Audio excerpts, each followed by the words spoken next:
अस्सलामुअलैकुम। अच्छा, आज का हमारा टॉपिक क्या है भाई? जावास्क्रिप्ट। अब हम जो सीरीज़ शुरू कर रहे हैं उसमें हम कवर करेंगे JavaScript from basic to advance. अच्छा, जावास्क्रिप्ट के बारे में पहले थोड़ी सी थ्योरी देख लेते हैं कि जावास्क्रिप्ट क्या होती है। सबसे पहले भाई, जावास्क्रिप्ट हमारे पास एक स्क्रिप्टिंग लैंग्वेज है।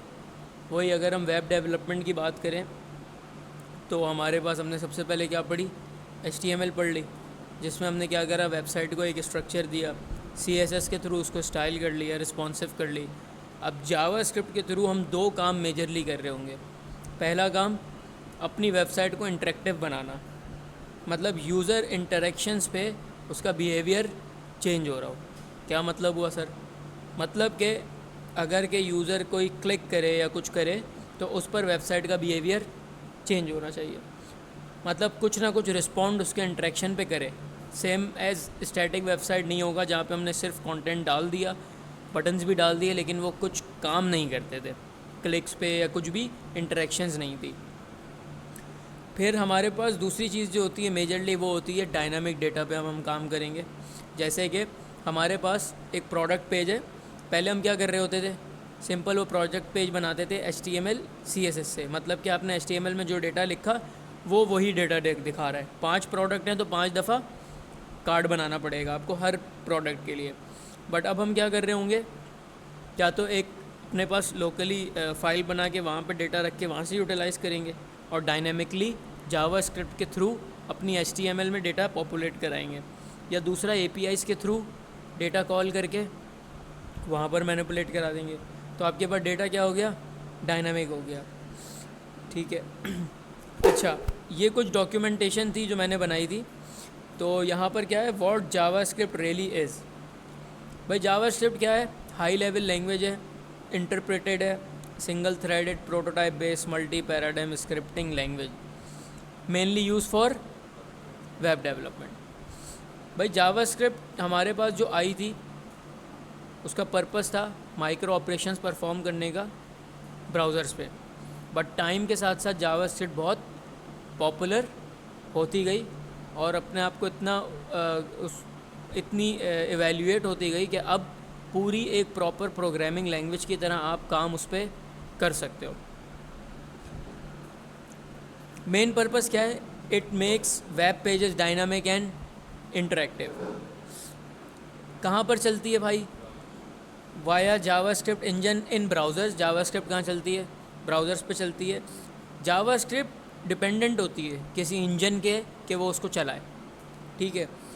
तो क्रोम पर हमारे पास V8 वर्जन यूज़ होता है, V8 इंजन क्रोम का। फायरफॉक्स पे स्पाइडर मंकी है। एंड आउटसाइड द ब्राउज़र अगर आप चला रहे हो तो उसके लिए Node.js आप इस्तेमाल कर सकते हो, और Node.js के थ्रू आप बैकएंड पे सर्वर पे भी जावास्क्रिप्ट लिख सकते हो। Multi paradigm, you can write procedural, object oriented और फंक्शनल कोड इन जावास्क्रिप्ट। अच्छा, एक हमारे पास कॉमनली चीज़ पूछी जाती है कि भाई स्क्रिप्टिंग और प्रोग्रामिंग लैंग्वेज में क्या फ़र्क है। प्रोग्रामिंग लैंग्वेज यूजुअली कंपाइल होती है एग्जीक्यूशन से पहले। इसकी एग्जांपल क्या है? सी, जावा। अब देखो, दो तरह के हमारे पास लैंग्वेजेस होती हैं। ठीक है। एक कंपाइल टाइम लैंग्वेजेस होती हैं, एक इंटरप्रेटर होती हैं। कंपाइल मतलब कि आपकी सी शार्प हो गई, जावा हो गई। जैसे सी शार्प हम लिखते हैं .NET पे। अब आपने कोई चेंजेस करी, आपने प्रोजेक्ट रन करना है। जब प्रोजेक्ट रन करते हो तो पूरा प्रोजेक्ट कंपाइल होता है, मतलब पूरा प्रोजेक्ट रीड होता है और फिर एग्जीक्यूटेबल फाइल बन के उसका एग्जीक्यूशन हो जाती है। But in the case of JavaScript हमारे पास ये क्या होती है? इंटरप्रेटर होती है। मतलब लाइन बाय लाइन चल रही होती है। प्रोजेक्ट चल गया, रन हो गया, जो लाइन रीड होती जा रही है वो डिस्प्ले होती जा रही है। ऐसा नहीं होता कि पहले सब रीड होगा फिर डिस्प्ले होगा। फिर ये हमारे पास स्क्रिप्टिंग लैंग्वेज क्या होती है भाई? Interpreted at run time. Run time पे लाइन बाय लाइन उसकी एग्जीक्यूशन हो रही होती है। Usually depends on another program environment to run. वही वाली बात आ गई। फिर जावास्क्रिप्ट नीड्स अ ब्राउज़र और Java Node.js to run. Why JS is called a scripting language? It was originally built to script browsers for small tasks. Over time, it became powerful enough to be considered a full programming language. Only JavaScript runs on browsers. What that means? भाई browser natively understand only JavaScript या फिर assembly, web assembly. Browser जो हैं आपके पास क्या करते हैं, by default सिर्फ जावास्क्रिप्ट ही समझ सकते हैं। मतलब आपने टाइप स्क्रिप्ट में कुछ लिखा है, आपने किसी और लैंग्वेज में कुछ लिखा है, तो वो भी पहले कन्वर्ट होता है जावास्क्रिप्ट में, देन ब्राउज़र उसको समझ पाता है। ये देखो, languages like Python, Java, PHP etcetera can't run directly in the browser. They need a server or must be transpiled into JavaScript. ठीक है, this is why JavaScript is the only language for client-side logic on the web without extra tools. Client side क्या होता है? दो चीज़ें होती हैं हमारे पास, front end back end. Front end क्या हो गया, क्लाइंट साइड। बैक एंड क्या हो गया, सर्वर साइड। बात समझ आई? जो क्लाइंट को दिख रहा है वो क्या हो गया, क्लाइंट साइड, आपका फ्रंट एंड, आपकी UI UX, आपकी HTML CSS। ठीक है, फिर ये तो जावास्क्रिप्ट हमारे पास क्या है, स्क्रिप्टिंग लैंग्वेज, और कहाँ पे चलती है, क्लाइंट साइड चलती है। अब ये है कि सर्वर साइड भी अब चल जाती है Node.js की मदद से। Core JavaScript facts to remember. JavaScript is single threaded but asynchronous. JavaScript runs one piece of code at a time, मतलब एक वक्त में एक टास्क परफॉर्म होगा। It can handle asynchronous task like API calls, timers without blocking using the event loop. अच्छा, JavaScript को हम हमारे पास एसिंक भी बना सकते हैं। हम फंक्शन को, कोई जावास्क्रिप्ट का फंक्शन है, हमने उसको एसिंक कर दिया। एसिंक का मतलब होता है कि जावास्क्रिप्ट का वो फंक्शन जब वो एग्जीक्यूट होगा तो वो कितना भी टाइम ले, उसकी एग्जीक्यूशन तक वेट करेगी जावास्क्रिप्ट, और जब वो एग्जीक्यूट हो जाएगा फिर आगे बढ़ेगी। और ये हम कहाँ लगाते हैं, API कॉल्स पे लगाते हैं। कोई कॉम्प्लेक्स मैथमेटिकल ऑपरेशन होगा जो हमें लगता है कि आधा सेकंड ले लेगा या 1 सेकंड ले लेगा, हमने वहाँ कर दिया। बिकॉज बाय डिफ़ॉल्ट जावास्क्रिप्ट का बिहेवियर क्या करता है कि अगर कोई चीज़ टाइम ले रही है वो उसको स्किप करके आगे चली जाती है। लूजली टाइप्ड है, you don't declare variable types. Let x is equal to 10 could later hold on a string. This makes it flexible but can cause bugs. अब देखो, हमारे पास जो दूसरी लैंग्वेजेस हैं लाइक C# हो गई, जावा हो गई, टाइप स्क्रिप्ट हो गई, इनमें हम क्या करते हैं, हम वेरिएबल की टाइप डिफ़ाइन करते हैं और उसके अगेंस्ट वैल्यू असाइन करते हैं। मतलब अगर तुम C# कर रहे हो तो तुमने लिखा integer value is equal to 10, ठीक है, लेकिन उसी 10 की जगह तुमको स्ट्रिंग रख दो तो वो उसको एक्सेप्ट नहीं करेगा। जावास्क्रिप्ट एक्सेप्ट कर लेगा, क्योंकि ये क्या है, लूजली टाइप है। इसमें टाइप्स डिफ़ाइन हम नहीं करते। इसमें जो आप वैल्यू असाइन करते हो वो खुद ही उसको उसकी टाइप पता चल जाती है कि भाई ये इस टाइप का वेरिएबल है।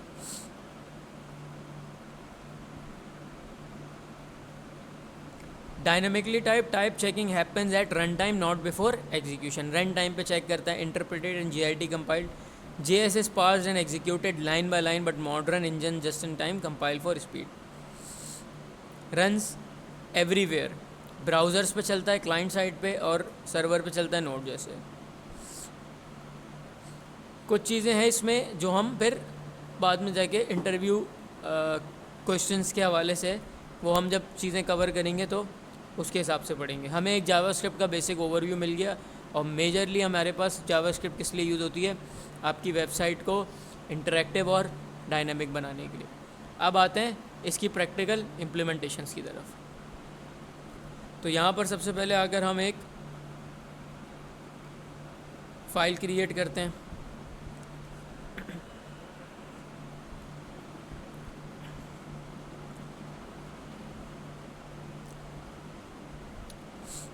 यहाँ पर आया मैंने क्रिएट कर ली क्या, index.html की फ़ाइल। हम नॉर्मल जो HTML की बॉयलर प्लेट लिखते हैं उसी तरीके से अपना काम करेंगे।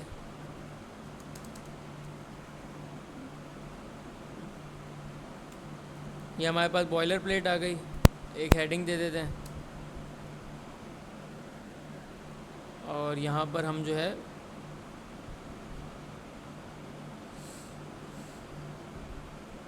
अच्छा, जावास्क्रिप्ट हम कितने तरीके से लिख सकते हैं, जैसे कि हम लोग विद इन दी फाइल भी लिख सकते हैं। मतलब जैसे मैंने इंडेक्स की HTML बनाई है, index.html बनाई है, तो मैं इसमें भी लिख सकता हूँ जावास्क्रिप्ट और सेपरेटली एक फ़ाइल बना के भी लिख सकता हूँ। तो यहाँ पर मैंने एक हेडिंग दे दी और इसको रन करके देखते हैं।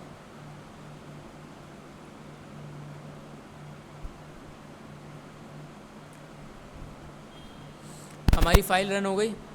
अच्छा, अब हम जो जावास्क्रिप्ट का जितना भी आउटपुट अभी देखेंगे वो कहाँ पर देखेंगे, हम ब्राउज़र के कंसोल पे आके देखेंगे। ठीक है, तो हम यहाँ पर आते हैं। मैंने आप लोगों को बताया था स्क्रिप्ट, हम लोग जो भी जावास्क्रिप्ट लिखते हैं वो बॉडी के बिल्कुल एंड पे आके लिखते हैं। जावास्क्रिप्ट लिखने के लिए आपको सिंपल बॉडी के एंड पे आना है और स्क्रिप्ट का टैग देना है, ओपनिंग और क्लोजिंग टैग। अब इसके अंदर आप जो भी लिखोगे वो क्या होगी, आपकी जावास्क्रिप्ट होगी। ठीक है, अब हम स्टार्ट करते हैं बेसिक्स से। सबसे पहले कंसोल पे हम कोई भी चीज़ कैसे प्रिंट करा सकते हैं। मैंने लिखा कंसोल डॉट लॉग और मैंने दे दिया राउंड ब्रैकेट्स। अब राउंड ब्रैकेट्स दिए तो देखो मुझे यहाँ सजेशन मिल रही है, क्या बोल रहा है, यहाँ पर आपको डेटा दे सकते हो, कोई भी टाइप हो उसकी, किसी भी टाइप का डेटा आप यहाँ पे दे सकते हो। तो हमने सबसे पहले क्या करा दिया, हेलो वर्ल्ड, और हम यहाँ पर गए, हमें आउटपुट में हेलो वर्ल्ड प्रिंट होके मिल गया। यहाँ तक कोई कन्फ्यूजन? अच्छा, आगे बढ़ते हैं। अब मैं अगर कोई नंबर प्रिंट कराना चाह रहा हूँ तो मैंने कंसोल डॉट लॉग करा और मैंने कोई नंबर प्रिंट करा दिया, तो मेरे पास नंबर भी आ गया और यहाँ ब्राउज़र में नंबर को थोड़ा सा ब्लूइश कलर का दिखा रहा है। अच्छा, अब मैं एक काम करता हूँ, मुझे चाहिए कि स्टूडेंट का नाम और उसकी आईडी एक ही कंसोल के अंदर। तो मैंने क्या लिखा, कंसोल डॉट लॉग, यहाँ पर हम इसने स्ट्रिंग में लिख दिया नाम। ठीक है, कॉमा आप जब देते हो तो इसका क्या मतलब है, अब एक और चीज़ इसके साथ ऐड होगी। कॉमा मतलब एक ये डेटा हो गया, अब एक और डेटा है। कॉमा सेपरेट करता है दोनों वैल्यूज़ को, लेकिन एक ही कंसोल के अंदर प्रिंट कराएगा। और मैंने इसको आईडी दे दी। ठीक है, सेव करा, आ गया भाई मेरे पास नाम और आईडी आ गई। इसी तरह हमारे पास एक, अच्छा ये जो हम यूज़ कर रहे हैं, एक हमारे पास क्या होता है, अलर्ट। ये एक बात बताओ कि जो हम ये यूज़ कर रहे हैं ये चीज़, ये क्या है?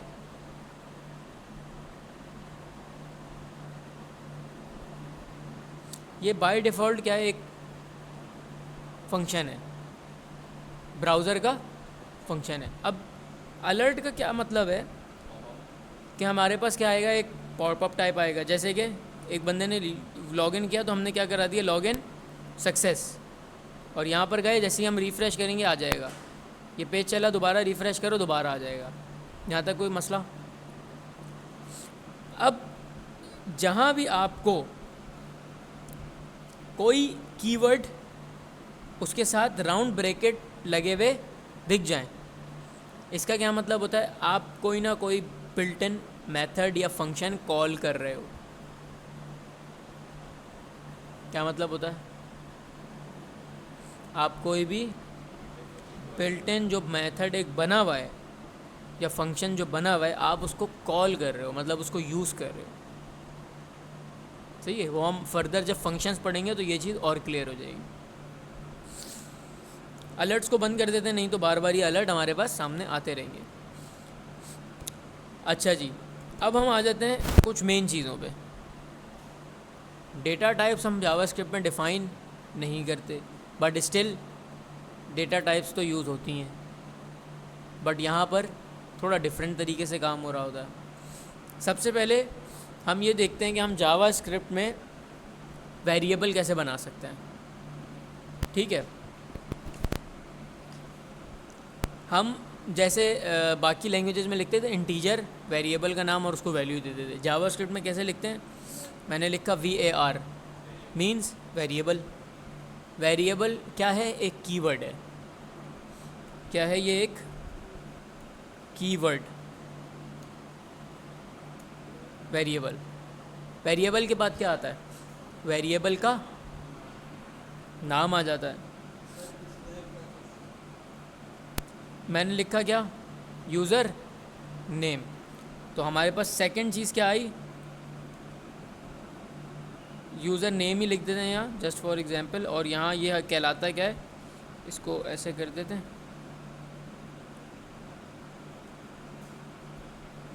ये हमारे पास क्या है, वेरिएबल का नेम। यूज़र नेम के बाद हमारे पास आता है इक्वल टू, जिसको हम यहाँ पे क्या बोलते हैं, इक्वल टू को असाइनमेंट ऑपरेटर, मतलब ये कोई ना कोई वैल्यू असाइन करेगा। ये क्या कह रहा है, यूज़र नेम को बराबर कर दो किसके, अब जो राइट में जो भी वैल्यू आएगी। मैंने यहाँ दे दिया 10, ये एक काम करते हैं, यहाँ पर देते हैं नाम, मैंने यहाँ दे दिया अपना नाम। तो हमारे पास क्या हुआ, असाइनमेंट ऑपरेटर के बाद जो भी वैल्यू थी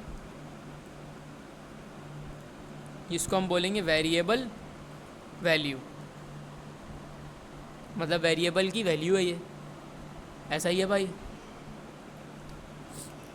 अब हम प्रिंट कराते हैं इसको, मैंने लिखा कंसोल डॉट लॉग, और अब मैं क्या प्रिंट कराऊंगा, यूज़र नेम।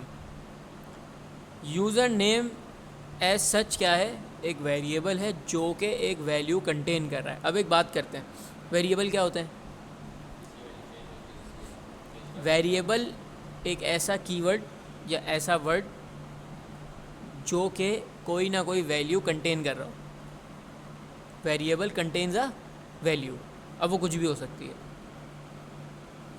तो एक वेरिएबल मैंने बनाया यूज़र नेम का, उसको एक वैल्यू दे दी, और अब मैंने उस वैल्यू को प्रिंट करा लिया। तो मैं जब ब्राउज़र पे आऊँगा तो वो वैल्यू प्रिंट हो गई। अब मैं अगर इसको चेंज करता हूँ तो यहाँ पर मेरा कंसोल अपडेट हो गया। अगर मैं यूज़र नेम को यहाँ पे क्या कर दूँ, कोटेशन में रख दूँ, तो ये क्या बन गया, एक नॉर्मल टेक्स्ट बन गया। और अब क्या प्रिंट हो जाएगा, यूज़र नेम प्रिंट हो जाएगा। अब इस पे बात करते हैं कि सर ये क्या हुआ, कोटेशन पे ऐसे कैसे हो गया, बगैर कोटेशन के कैसे हो गया। यहाँ पर हम बात कर लेते हैं किसकी, अपने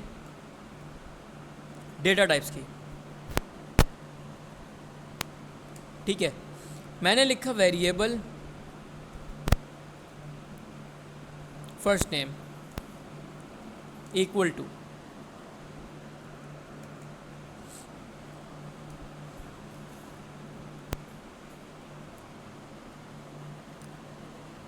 ये क्या है मेरा,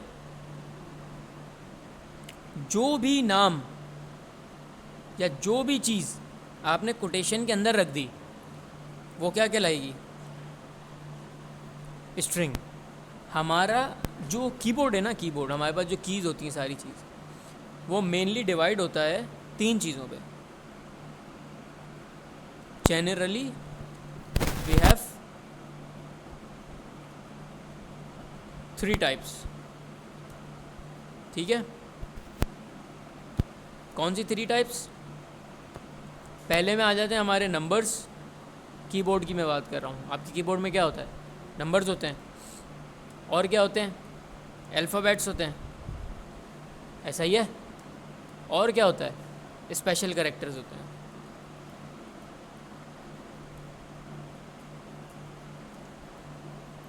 जनरली ये 3 चीज़ों में डिवाइड होता है आपका, इसमें सारी चीज़ें कवर हो गई। नंबर्स में 0 to 9, अल्फ़ाबेट्स में A to Z, special character में जो बचा वो क्या है, स्पेशल कैरेक्टर है। आपका डॉलर का साइन, आपका परसेंटेज का साइन, आपका स्टार का साइन, आपके ब्रैकेट्स, ये सारे किस में आ गए, स्पेशल कैरेक्टर में। अच्छा,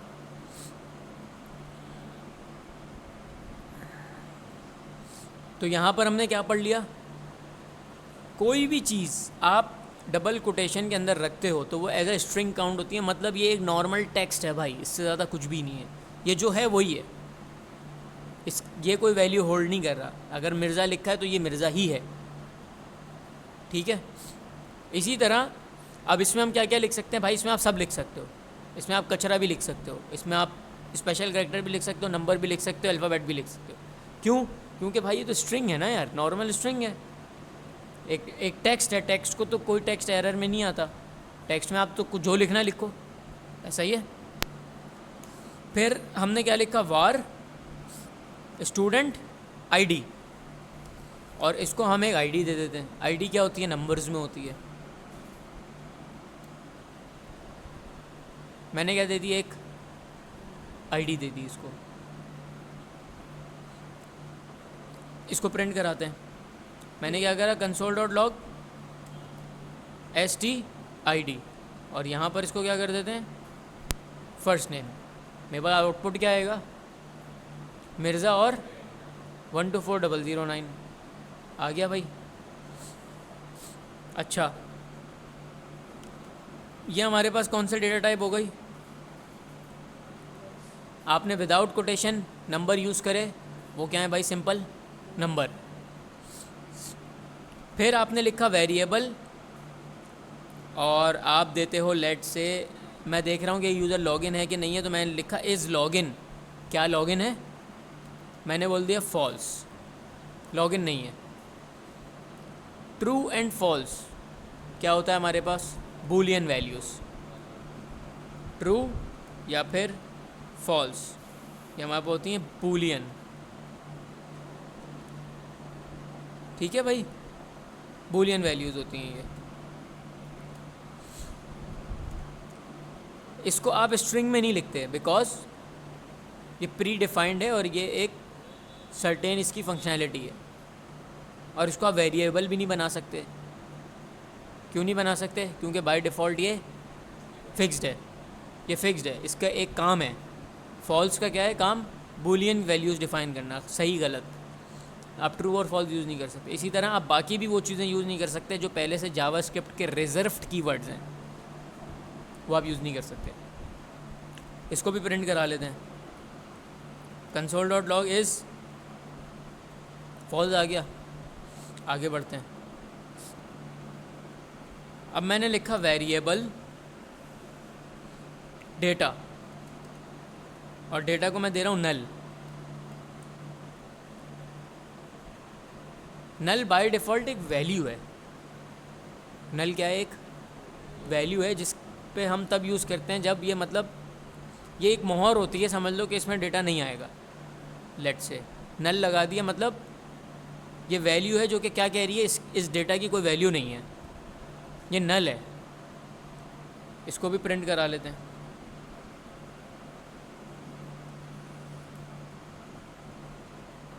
क्या लिखा हुआ आ रहा है भाई? नल लिखा हुआ आ रहा है। फिर हमने लिखा वेरिएबल, और इसको दे देते हैं यूज़र ईमेल, और इसको हम ऐसे छोड़ देते हैं, और इसको प्रिंट करा लेते हैं। क्या लिखा हुआ आ रहा है भाई? तो हमारे पास आखिरी वैल्यू कौन सी हो गई? अनडिफाइंड। अब इनको थोड़ा सा समझ लेते हैं। स्ट्रिंग पता चल गया, नंबर भी पता चल गया, ट्रू फॉल्स भी पता चल गया, नल भी पता चल गया। ये अनडिफाइंड क्या होता है? अनडिफाइंड का मतलब होता है कि भाई आपके सिस्टम में, आपके कोड बेस में एक वेरिएबल डिफ़ाइन हुआ है, डिक्लेयर हुआ है, बट उसकी कोई वैल्यू नहीं है। समझे मेरी बात? मतलब एक चीज़ डिफ़ाइन तो हुई हुई है, लेकिन अभी वो कोई वैल्यू होल्ड नहीं कर रही। तो जो हमने ये वेरिएबल्स बनाए, हमने जो यहाँ पर चीज़ें डिक्लेयर करी, तो हम ये इसको पहले भी पढ़ चुके हैं। हमारे पास ये क्या क्या होता है?